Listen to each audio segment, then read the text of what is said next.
6월 30일 월요일 스타트 브리핑 시작합니다. 먼저 서울신문입니다. 이재명 정부가 부동산 627 대책을 발표했죠. 이에 대한 전문가의 평가를 실었습니다. 초강력 규제로 부동산 불장이 진정될 거란 의견과 또 공급이 없이는 단기책에 그칠 거란 지적이 동시에 나오고 있습니다.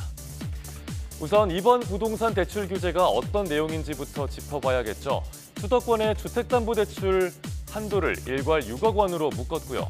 대출을 받아서 집을 사는 경우 6개월 안에 전입하도록 한 게 핵심입니다. 전세를 끼고 집을 사는 갭 투자를 막기 위해서입니다. 예를 들어 연봉 1억 원인 사람이 수도권에 10억짜리 집을 산다면 대출 한도는 6억 9,800만 원에서 6억 원으로 줄어드는 겁니다. 새 정부의 첫 부동산 대책, 시장 예상을 훌쩍 뛰어넘었습니다. 문재인 정부 때 28번 이어진 부동산 대책을 합친 것만큼 강력하다는 평가가 나옵니다. 일단 과열된 부동산 시장이 숨고르기에 들어갈 거란 전망엔 이견이 없습니다. 다만 대출 조위 기호가는 길어야 6개월, 짧으면 한 달이라서 장기적 안정엔 한계가 있습니다. 이번 대책으로 전세 매물이 확 줄면 전세 대란이 현실화할 수 있다는 우려도 나오는데요. 관련된 자세한 내용은 잠시 후 뉴스타트 3부에서 전문가 모시고 이야기 나눌 예정입니다. 다음 국민일보입니다. 푹푹 찌는 찜통더위가 이어지는 요즘인데 우리나라만 그런 게 아니었습니다. 지구촌이 때이른 6월 폭염에 신음하고 있는데요. 기후변화로 위험한 기후 패턴이 고착화되고 있다는 분석을 다뤘습니다. 스페인의 한 공원에서 시민들이 더위를 식히는 모습입니다. 스페인 남부 안달루시아는 주말 낮 최고 기온이 무려 46도까지 치솟았습니다. 옆 나라인 포르투갈은 국토 3분의 2에 폭염과 산불 위험 경보를 내렸고요. 그리스 아테네 인근에선 최근 대형 산불이 발생했습니다. 미국 동부 지역은 열돔에 갇혀서 며칠 전 워싱턴 DC의 최고 기온이 40도에 육박하기도 했습니다. 중국은 전국 6월 평균 기온이 역사상 가장 높았다고 하네요. 문제는 이런 6월 폭염이 일회성에 그치지 않을 거라는 점입니다.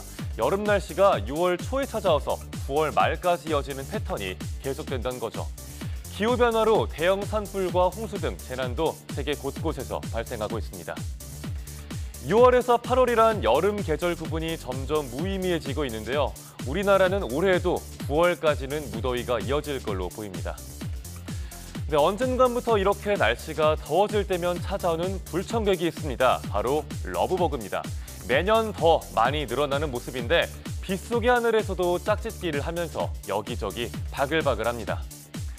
러브버그는 2022년에 서울 은평구와 경기 고양시 일대에서 집중적으로 관찰됐죠.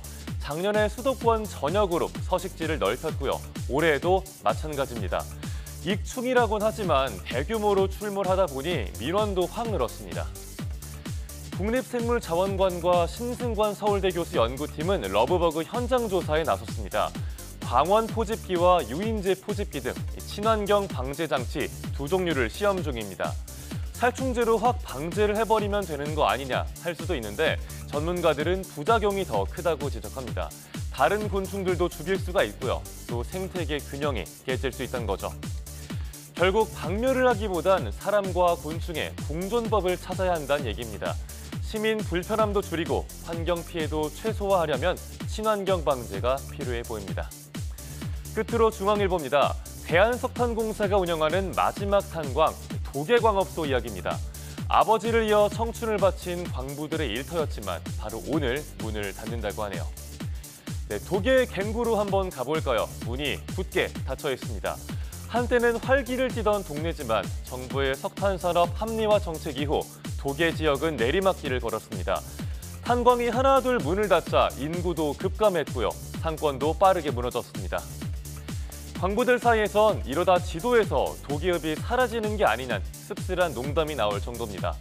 광부들이 모여 사는 사택의 주차장도 텅텅 빈 모습입니다. 도계광업소가 폐광하면 광부 등 수백 명이 일자리를 잃게 되고요. 또 삼척시가 9,800억 원의 경제사회적 손실을 입을 것으로 강원도는 추산하고 있습니다. 앞서 2023년엔 전남의 화순광업소가, 지난해엔 태백, 장성광업소가 각각 폐광했습니다. 그리고 오늘로써 국영, 공영 탄광은 모두 사라지고요. 대한민국 1호 공기업인 대한석탄공사도 사실상 주요 업무를 종료합니다. 이제 남은 탄광은 민영인, 경동, 상덕광업소 한 곳뿐입니다. 6월 30일 아침 신문 살펴봤습니다. 지금까지 스타트 브리핑이었습니다.